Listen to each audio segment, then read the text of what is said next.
the holy and anointed one, Lord God. You are the exalted one, Lord God. We give you all the praise, glory, and honor, Lord God. Lord, may the name of Jesus be exalted over every sickness in this place, Lord God. May the name of Jesus reign over every problem in this place. Lord, your word says when you are lifted up, you will draw men unto you, Lord. Lord, today, Lord God, we exalt your name on high, Lord God. We lift your name on high. Come on, come on, come on.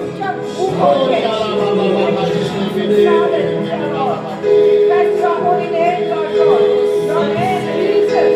Your name, Jesus, has power. The name of Jesus has power. The name of Jesus has victory. The name of Jesus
sense strongly in my spirit the four winds of heaven are blowing in this place.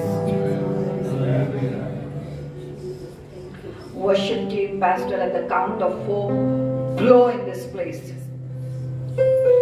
1, 2, 3, 4.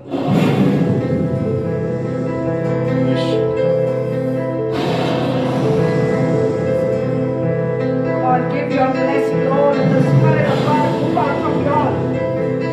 Thank you, Jesus.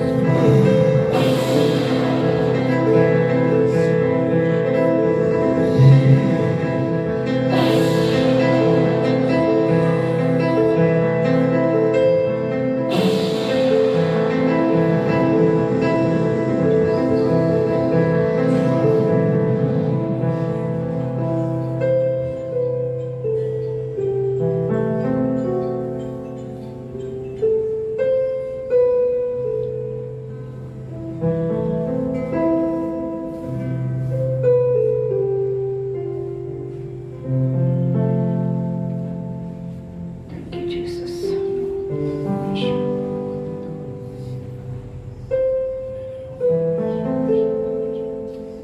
The Lord says, receive, receive, receive. प्रभु कहता है स्वीकार करो, स्वीकार करो, स्वीकार करो। Thank you, Jesus. Amen. Let's all be seated in the presence of God.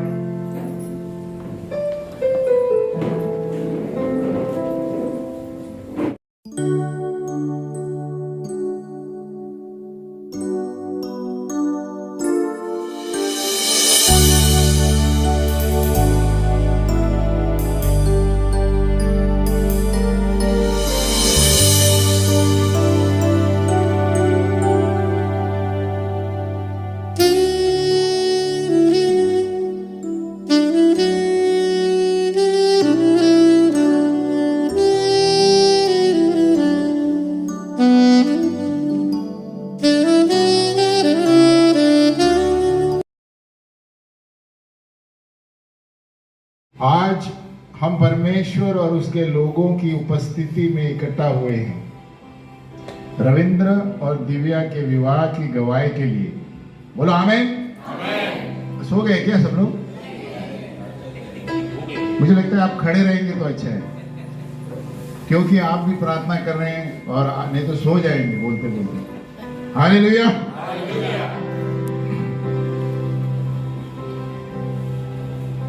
पिता परमेश्वर ने पवित्र शास्त्र में उत्पत्ति के पुस्तक में शादी की स्थापना की, जैसे हमने अभी बताया था। यीशु मसीह और उसके लोगों के बीच में एक बंधन जताते हुए विवाह जो है आदरणीय है। प्रभु यीशु ने विवाह का आदर किया और उनकी उपस्थिति के द्वारा सुंदर बनाया। सबसे पहला चमत्कार यीशु ने मनुष्य के रूप में एक विवाह समारोह में ही किया। पवित्र आत्मा उन्हें साथ लाने में और अगुवाई करने में कार्य करता है।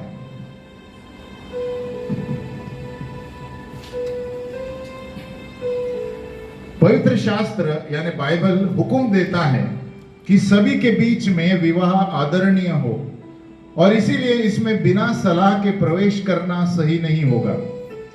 ना कि नजरअंदाज करते हुए या मूर्खता से, लेकिन आदर के साथ, परमेश्वर के भय के साथ, जानते हुए कि विवाह किस कारण रचा गया है। विवाह में 3 चीजों का ध्यान रखना बहुत जरूरी है। प्रेम, पति को अपनी पत्नी से खुद के शरीर जैसा प्रेम रखना चाहिए। नंबर 2, आज्ञाकारी, एक पति को उसका सर यानी प्रभु यीशु का आज्ञाकारी होना चाहिए, और पत्नी को अपने पति का आज्ञाकारी होना जरूरी है जो उसका सर है। नंबर 3, आनंद, परमेश्वर दोनों के बीच में आनंद जोड़ना चाहता है। विवाह के द्वारा शादी एक ऐसी स्थापना नहीं है अपने आप में आनंद पाने के लिए, लेकिन दूसरे व्यक्ति को आनंदित करने के लिए। हालेलुया, यीशु मसीह की।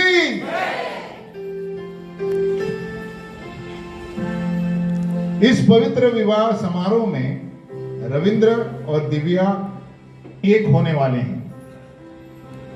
अब रविंद्र, मैं आपसे पूछता हूं, क्या तुम दिव्या को कानूनी रूप से अपनी पत्नी और बराबर की भागीदार करके स्वीकार करोगे? यस। जिस तरह यीशु ने अपनी कलीसिया से प्रेम किया है, क्या तुम दिव्या को अपने शरीर की तरह प्रेम करोगे, पालोगे और पोसोगे? यस। क्या तुम स्वीकार करोगे कि अब से सभी लोगों से दिव्या को प्रथम स्थान दोगे और अपने माता पिता को छोड़कर अपनी पत्नी के साथ जुड़ जाओगे? यस। क्या तुम दिव्या से ज्ञान, बुद्धि और समझ के साथ रहोगे और उनका आदर करोगे? यस। क्या तुम दिव्या को दिए हुए परमेश्वर के वरदानों की प्रशंसा करोगे, खोज करोगे, प्रोत्साहित करोगे, जिससे परमेश्वर की सिद्ध योजना उसके जीवन के लिए पूरी हो जाए? यस। क्या तुम दिव्या को प्रार्थना के द्वारा आत्मिक शरण देते हुए उसकी सुरक्षा करोगे? यस। अब दिव्या, मैं तुमसे पूछता हूं, क्या तुम रविंद्र को कानूनी रूप से अपना पति और बराबर का भागीदार करके स्वीकार करोगी? जोर से बोलो। आपका पति आपका सिर है, जैसे यीशु हमारा सिर है। जिस तरह तुमने यीशु को अपना जीवन समर्पित किया, क्या उसी तरह तुम अपने पति को समर्पण करोगी? दिव्या, क्या तुम अपने पति के साथ बुद्धि, ज्ञान और समझ रखते हुए, अपने शब्दों को सावधानी से इस्तेमाल करते हुए, किसी व्यक्ति या स्थिति को दोनों के प्रेम के बीच में न आए ऐसी रहोगी? क्या तुम परमेश्वर के दिए हुए वरदानों को और साधनों को अपने पति की सहायता के लिए, परमेश्वर की योजनाओं को पूरा करने के लिए इस्तेमाल करोगी?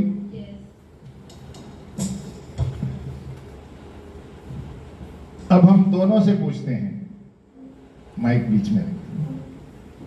सबसे पहले रविंद्र और दिव्या, क्या तुम दोनों एक दूसरे की सहायता करोगे, एक दूसरे को प्रोत्साहित करोगे कि वचन के अनुसार एक प्रार्थना का जीवन, मध्यस्थी का जीवन, धन्यवाद देना, अपने लिए और औरों के लिए, खास करके राजाओं और अन्य अधिकारों के लिए जीवन बिताएंगे? क्या तुम दोनों ऐसा करेंगे? यस। हाँ, हम करेंगे। क्या तुम दोनों परमेश्वर के वचन को पढ़ने के लिए, उस पर मनन करने के लिए और वचन पर आधारित जीवन जीने के लिए एक दूसरे को प्रोत्साहित करोगे? क्या तुम दोनों पवित्र आत्मा की अगुवाई से परमेश्वर की आवाज का पालन करते हुए पवित्र आत्मा से परिपूर्ण होंगे? क्या तुम दोनों को मजबूत रहने के लिए, दृढ़ रहने के लिए, भय रहित रहने के लिए, क्योंकि प्रभु परमेश्वर जहां पर भी तुम जाओगे आपके साथ रहेगा, एक दूसरे को प्रोत्साहित करोगे?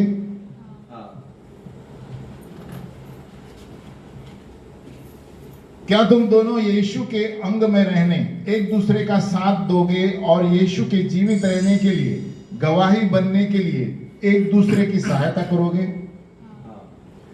क्या तुम दोनों परमेश्वर को उनके वचन पर आधारित घर बनाने की परवानगी दोगे, अपना घर प्रार्थना का घर रहते हुए अपने बच्चों को परमेश्वर के वचन पर और यीशु की आत्मा के द्वारा उनको शिक्षण देने के लिए अनुमति दोगे?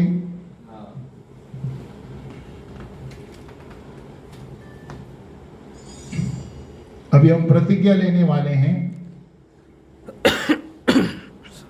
अब जबकि रविंद्र और दिव्या प्रतिज्ञा लेंगे, हम सब गवाह रहेंगे। बोलो, हम सब गवाह रहेंगे। हालेलुया, यीशु मसीह की।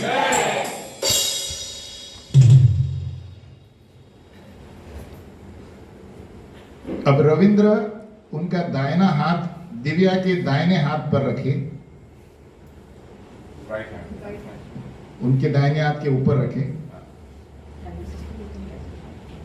और रविंद्र कहेगा,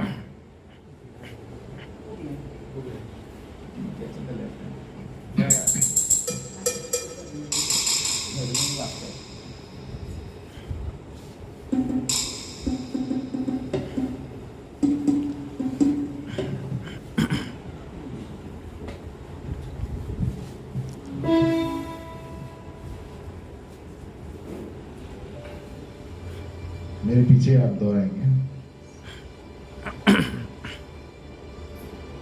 मैं मैं रविंद्र रविंद्र तुम्हें तुम्हें दिव्या दिव्या कानूनी रूप से कानूनी रूप से अपनी पत्नी करके अपनी पत्नी करके स्वीकारता हूँ। स्वीकारता हूँ।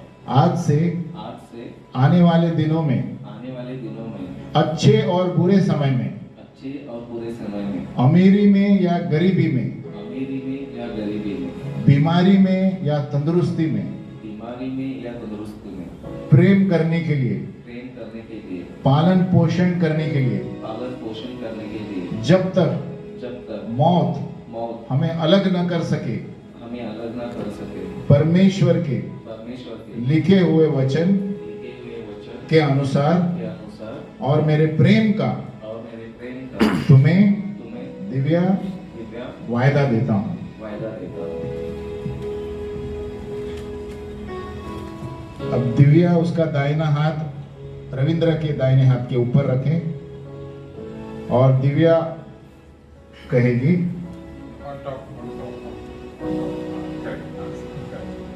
मैं दिव्या तुम्हें रविंद्र कानूनी रूप से अपना पति करके स्वीकारती हूँ।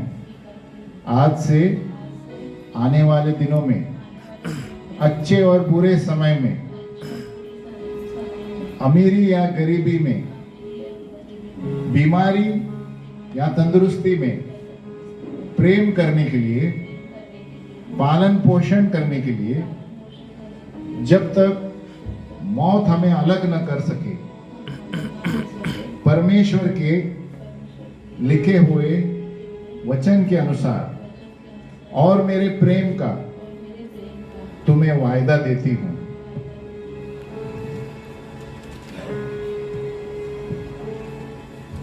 अभी हम अंगूठियों पर प्रार्थना करेंगे। बाएं हाथ की चौथी उंगली तैयार रहे, हम बोलेंगे। अंगूठी जो है ये प्रेम की एक सही निशानी है। ये अंगूठियां कीमती पदार्थों से बनी हुई है। अंगूठियों कभी न खत्म होने वाली निशानी है जो दोनों के लिए परमेश्वर के न खत्म होने वाले प्रेम को जताती है। यह अंगूठी एकता की निशानी है जहां पर तुम्हारे दो जीवन अब जुड़कर एक हो गए हैं। जहां पर भी दोनों जाओगे लौटकर तुम हर वक्त एक दूसरे के करीब आओगे। ये अंगूठियां सदा याद रखने वाली निशानी है जो तुम दोनों ने परमेश्वर के साथ एक दूसरे के साथ वायदा किया है। अब रविंद्र दिव्या को थोड़ा थोड़ा करके चौथी उंगली बोलते हुए बोलो, दिव्या दिव्या मैं तुम्हें यह अंगूठी प्रेम की निशानी के रूप में पहनाता हूँ। जिस तरह प्रभु यीशु ने हम कलीसिया से एक वाचा बांधा है, मैं तुम्हारे साथ एक वाचा बांधता हूँ। कोई भी इसे अलग न कर सकेगा। हालेलुया।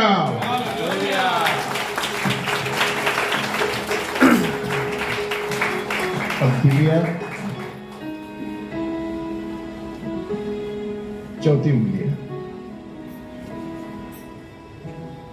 बोलो, रविंद्र मैं तुम्हें यह अंगूठी प्रेम की निशानी के रूप में पहनाती हूं। जिस तरह प्रभु यीशु ने कलीसिया के साथ वाचा बांधा है, मैं तुम्हारे साथ वाचा बांधती हूं। कोई भी इसे अलग न कर सकेगा। आमीन। Hallelujah.